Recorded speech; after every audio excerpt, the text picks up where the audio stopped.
They said it couldn't be done. They said it wouldn't last. White man, black man. Merica F-1.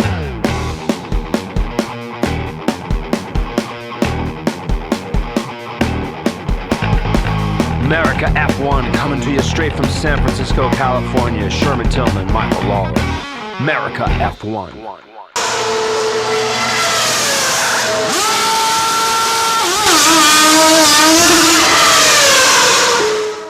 Yeah! Whee! I know we said that we were going to take a hiatus, but we can't do anything about breaking news in Formula One, can we, people?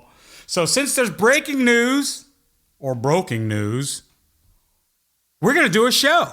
It's not our end of the season show, which will be next week, but today's show is with our special guest host, PJ Feminea, who did such a great job last time. We invited him back for breaking news, and he's also going to be on our final show next week. Hey, he might flip the script on the format next year. We might be 3 instead of 2 if this guy keeps it up. Hey, PJ, how you doing, buddy? Yo, how's everybody doing? It's great to have PJ back with us for this fabulous show talking about Pillow Talk. And what the hell are all these teams trying to say that Susie Wolff is in a big conflict of interest with her husband, Toto Wolff, and they're doing Pillow Talk and giving FIA secrets? Do you believe that, PJ? Now, there's always been these kind of rumors floating around the paddock, right? You know, every team has their dirty little secrets, like Ferrari with their engine, whatever they did in 2019. And then Red Bull with the cost cap. So this is now the latest little thing. Now this is affecting Mercedes. This is their little latest controversy. Do you think that Christian Horner is behind this? Did you see his interview? Formula One news in the last 24 hours. I mean, FIA I feel like Christian and Toto have made up now. I mean, they still have a rivalry. But that photo of them in Vegas looks pretty like authentic of them. Don't fail me again. Don't. Sharing information allegedly. As in, if you saw the interview, and what I'm speaking about is Toto Wolff went out and did an interview saying that it wasn't him and it wasn't anybody from Red Bull and it wasn't anybody from, to his knowledge, from Toro Rosso. But, well, AlphaTauri, hopefully Toro Rosso again, but AlphaTauri. People will inevitably but if you listen to the way that he said made the complaint because of your very big rivalry with Toto Wolff. slimy, Bill Clinton-y kind of. Did you complain about this? Look, we have a big No one rivalry on track, but we haven't complained is what he said. Any He didn't say unofficial, because that's what this report is about. An unofficial source. to the FIA. In fact, Red Bull has been the team that has got most involved. Right. If it was anybody, Academy from its inception, Christian is suspect number one, right? Or maybe Helmut Marko. One of those two.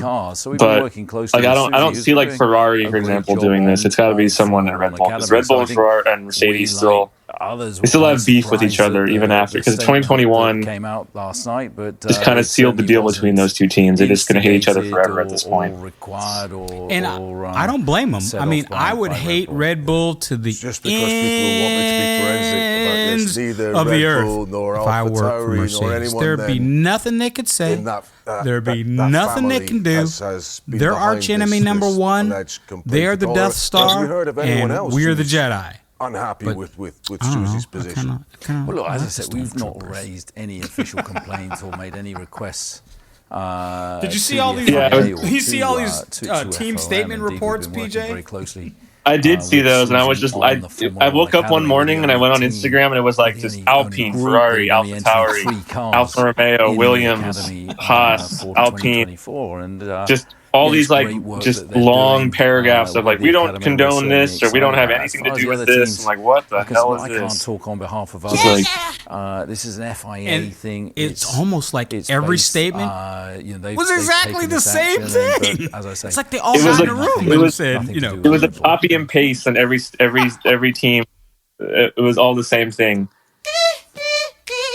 and they want everybody to believe that nobody was involved with this. Now, I do agree with you, and I don't think Ferrari was. I just don't see that happening because they lost to Red Bull, and everybody's after Red Bull. But what one official, unofficial statement said was, well, Toto got it right about Red Bull and Aston Martin going over the cost cap. He almost got it right to the letter of the law. And that's what made some people in the paddock suspicious. What's your take on that? Ooh, yeah, it's possible that Red Bull or Aston Martin is, trying to get back at Toto this way. But how he found out about the cost cap breach, I mean, that really could have been. It's possible that was Susie, or it's possible that he has someone else in the FAA that's leaking him information. The hypocritical thing about this whole thing is that Red Bull and Honda have tons of people working for the FIA. Tons. Even at the awards dinner, President Suleiman was sitting right next to Max at the Red Bull table. He's supposed to be... Right? Go ahead. He's affiliated with Red Bull from the beginning. He's been with Red Bull for a long time now, hasn't he? Didn't he used to drive or race for Red Bull or something like that? That's right. He used to drive for Red Bull. People don't know that.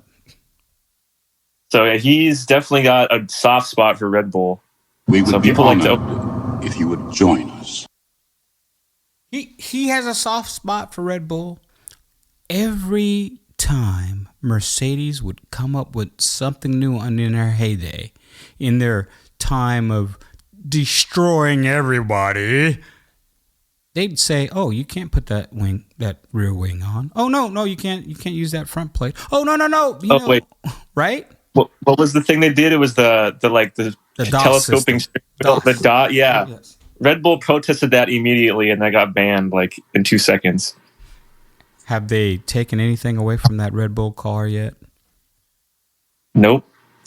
They've done. Well, they did that one technical directive in what was it? That was around right after Austria, I think it was. Yeah, and then that didn't really do anything as far as I'm concerned. It was it was Singapore. It did something for Singapore, right? Yeah, it did. And then they were Max was all mad. He was saying, "Oh, if anyone who says it has to do with technical directive, they can basically said fuck off or whatever." Yeah, he was trying to say that they got the setup wrong. It had nothing to do with their DRS. Right, and it turned out to be right because in Japan he won by 30 seconds again. But yeah, Singapore was Max struggles around Singapore in general, and they just got the setup all wrong. And then Checo was being Checo this year, so like hell I don't. Yeah, poor Checo. I thought actually that the news was going to be well, Checo, we're letting Checo go, and he's going to retire. But here's a statement from Susie Wolff. Because, today the FIA says we're dropping any investigation. We're not investigating anymore. Because the backlash from the fans and from some people in the paddock, especially Lewis Hamilton, they said it was wrong. They said it was misogynist. They said it was chauvinist. They said it was invasion of privacy. How dare they accuse these two people of doing that? And Hamilton's take was he just thinks it's just because she's a woman that they want her out of there. They don't want one of the most incredible female leaders we've ever had in our sport. And with Susie Wolff, without questioning, without any evidence. I don't really think that's and then just saying that's sorry. The reason. It could have been anybody. There's plenty of women in the FAA and even in within the sport the paddock that have high ranking status. Hannah, what is her name? Hannah Schmitz or something like that. The Red Bull strategist, everyone loves her, and then the industry. I don't think it's because of that. Especially the FAA and F1 have all this, equality policies going on. I don't think it's that. In the leadership within the FIA. That's good. It's good to have a difference of opinion. You think it's not that. That has to change. I see it is I would build a great wall. And I see it is. But that's okay. I would say it has more to do with that. It's possible that, Aston Martin or Red Bull are trying to get back at Toto for leaking the cost cap. That's what I think. Because those two teams are pretty powerful and influential in F1 right now. Yeah, I agree. It could be that. And I really am leaning toward somebody in the Christian Horner camp leaked it. Just because that's just what they do. They hate Mercedes, and Mercedes hates them. And that's the game they play. So it's just going to be a back and forth until eternity.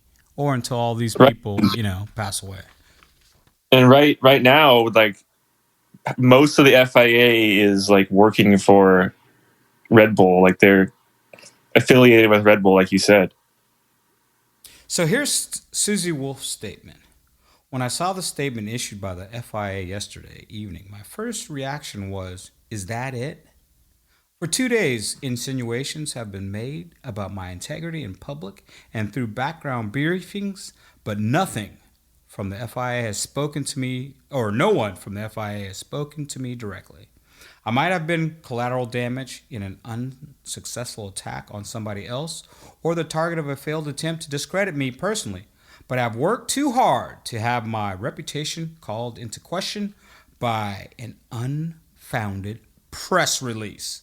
We have come a long way as a sport. I was extremely thankful for the unified support for the Formula One teams. I have worked with so many passionate women and men at the FIA and F1 who know and have the very best interests of our sport at heart. However, the episode has so far taken place without transparency or accountability. I have received online abuse about my work and my family. I will not allow myself to be intimidated and intend to follow up until I have found out who has instigated the campaign and misled the media. What happened this week is simply not good enough.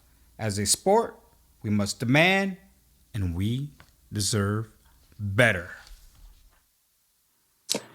Well, I think the FIA needs to complete overhaul. We deserve better in general from them. They make Ferrari look like geniuses. The FIA is an absolute focus. They are the bad guy.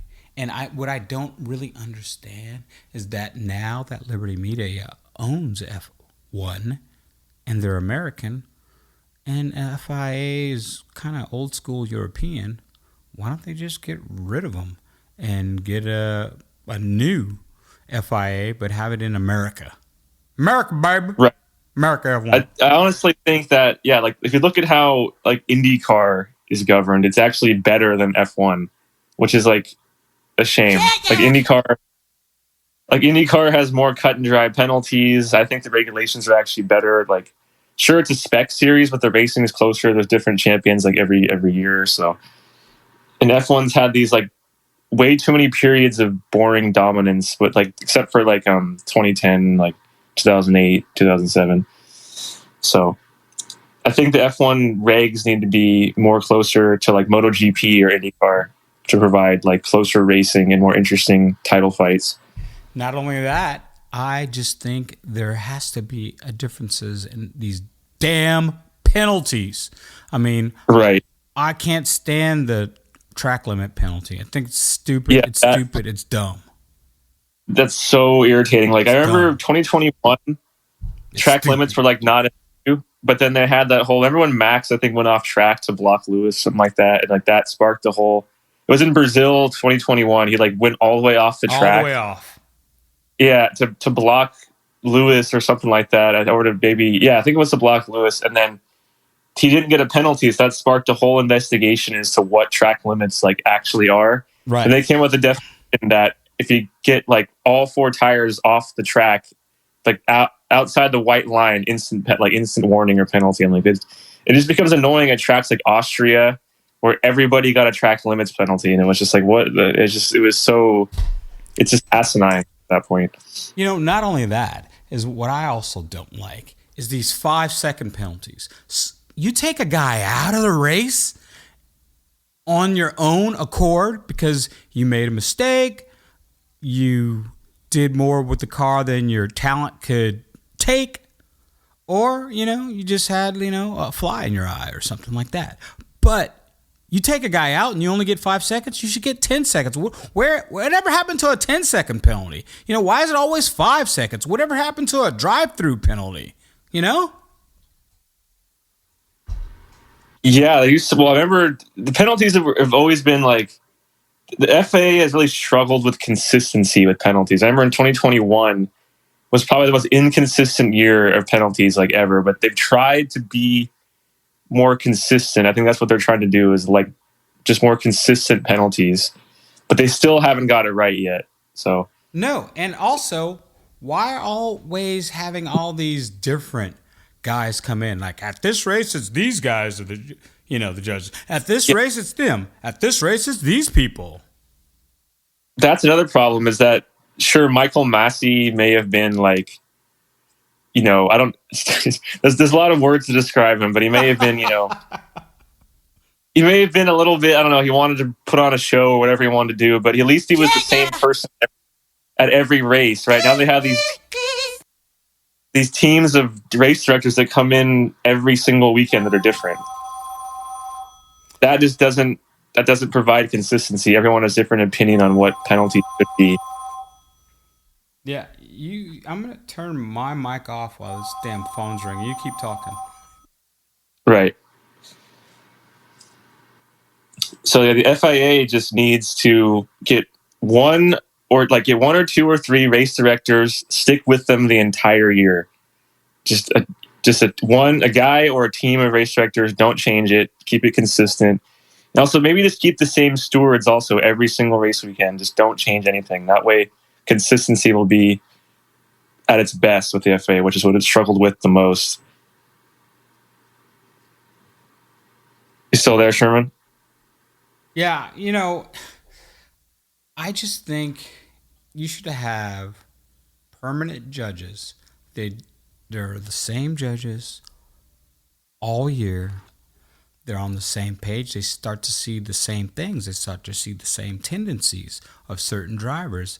And so they get to know the driving styles better. Then that way they can make better assessments on penalties. They could also know what's been going on consistently throughout the race year. Okay, on this type of thing, people haven't been calling penalties. On this type of thing, we've been giving it every time, so let's give it. So it would create way more consistency. It also, I think, would make the fans have more trust in the FIA. What do you think about that, Dave? Yeah, and another problem with FIA is also bias. Everyone always complains about British bias or Red Bull bias, but to a certain extent it is true that they have personal biases, which I think they should actually do AI to do. What? Yeah, I think. No, what? No, we don't want no AI. We would be honored. What are you talking about? I just because people have personal biases, right? Like everyone, for example, you have a British steward out there. They're gonna favor the British drivers, right? It's just what they do. But if you have AI doesn't have bias, it's just gonna based on the facts only. Don't boo the guy. Wait, well, what? We don't want any AI. Human mistakes is what life is about. That's what driving is about. People make mistakes. That's what makes the controversy. We don't want no damn AI. Next thing you're going to be talking about, we got to have all electric engines here. No. That one they should go back to V10s and V12s. That's my true opinion. Oh, come on. Pete, don't cry. It's all right. Oh, all right. I agree with you on some things, but FAA has actually been talking about using AI. They were experimenting. Oh no, they haven't. Stop it. They were experimenting with it at Abu Dhabi, and even Lewis has said that he thinks AI should be implemented. Lewis says what? He says that he thinks AI should be used more often in dishing out. Oh, did he really? He did say that, yes. Oh, he's such a bot on that stuff, man. Stop it, dude. Get back to your music. Man, go play a guitar or something. It's the off season. I want to hear that noise. Damn AI.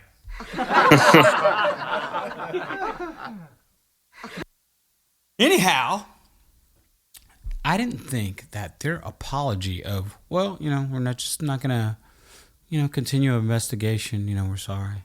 That was it. Done. Like, it was like 3 sentences.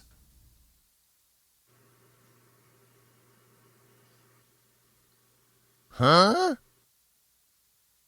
Hold on, wait. Which, the cat got the tongue or something? What's going on over there? Oh, no, I didn't know if you were asking me a question or not. Sorry.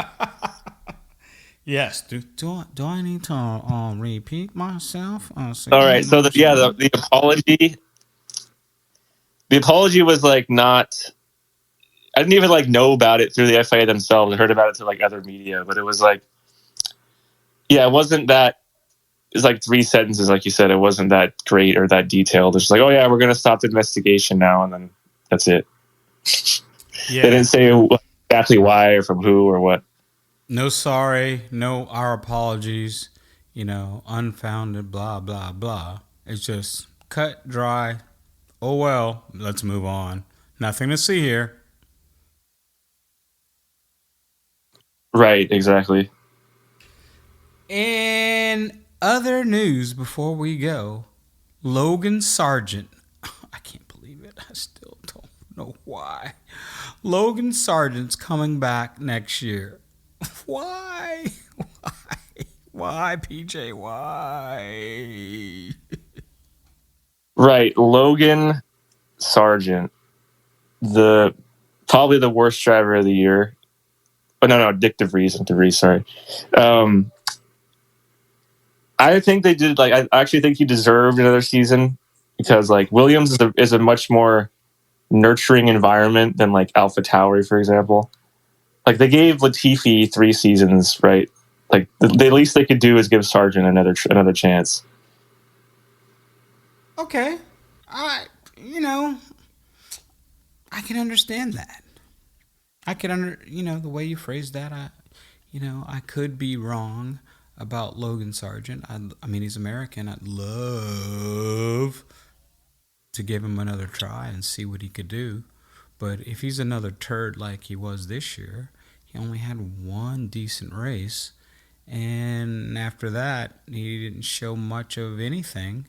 Especially when Albon was waxing him in qualifying and then destroying him in the race. I think matter of fact, he pitched a shutout. I think 21-0. Am I right?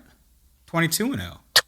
22-0, and then I think he also whitewashed him in sprint qualifying as well. Logan didn't beat him 1 time this year. I mean, even in all the great champions, even in their day, the other guy at least had a couple qualifying faster. I mean, just a couple. Right. The funny thing is that Albon was the last person to get whitewashed by Max in 2020, and then he returned the favor to Logan now. So it's pretty funny. It's crazy, man. But other than that, we thought we'd just give you guys just a taste about what was going on, but we got really into the weeds and we got really in depth into the subject. And so I hope you appreciate that. And I hope you guys loved having PJ on with us today. He'll be back next week with Mike when we do our season all before, that Drive to Survive damn thing comes out that everybody's enthralled with. But hey, if it gets I'll be in the studio next time. Yeah, and that's gonna be good. We get to don't bring your gun though. Okay, don't bring no guns. You'll have budget Carlos Sainz on the show. Oh, awesome. Is that? Well, with that, everybody, have a merry, happy holidays, and we'll see you next week for the season-ending show, Merica F-1.